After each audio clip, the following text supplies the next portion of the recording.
মুখ্যমন্ত্রীকে যদি অপমান করা হয় সেটাও কিন্তু বরদাস্ত করব না।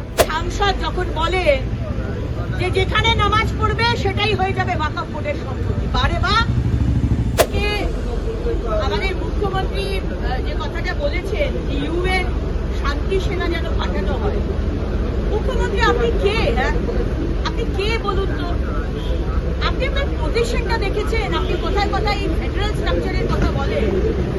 আপনি এখন মুখ্যমন্ত্রী, আপনার অধিকার নেই এইসব আইডিয়া দেবার। কেন্দ্রের সরকার বসে আছে। 21শে জুলাইয়ের মঞ্চ থেকে আপনি বললেন দরজা খুলে দাও, ঠকঠক করলে আসতে দাও বাংলাদেশ। আপনি কে বলুন তো?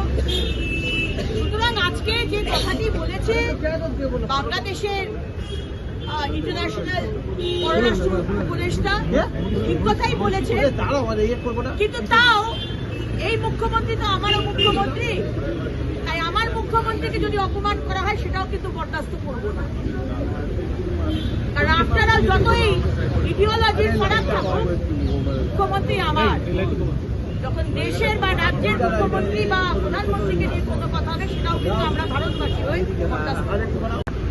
মাননীয় মুখ্যমন্ত্রীর সাংসদ যখন বলে যে যেখানে নামাজ পড়বে সেটাই হয়ে যাবে ওয়াকফ বোর্ডের সম্পত্তি, বারে বা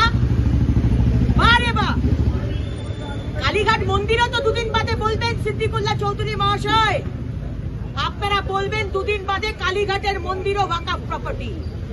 আপনারা অলরেডি বলতে শুরু করেছেন রাজভবন ওয়াকফ প্রপার্টি। মানে সারা দক্ষিণ কলকাতা, সারা পশ্চিমবঙ্গ আমাদের জমি, হিন্দুদের জমি ওয়াকফ বোর্ড চাইলে নিয়ে নেবে।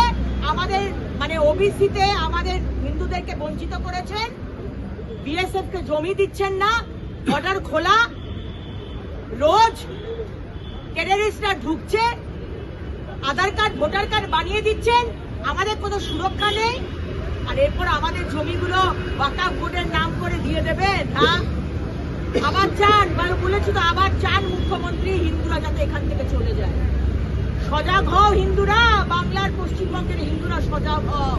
এই দিন আসছে, এই দিন আসছে। বাংলা হান্টের আরো খবর দেখতে নজর রাখুন। বাংলা খবর মানেই বাংলা হান্ট।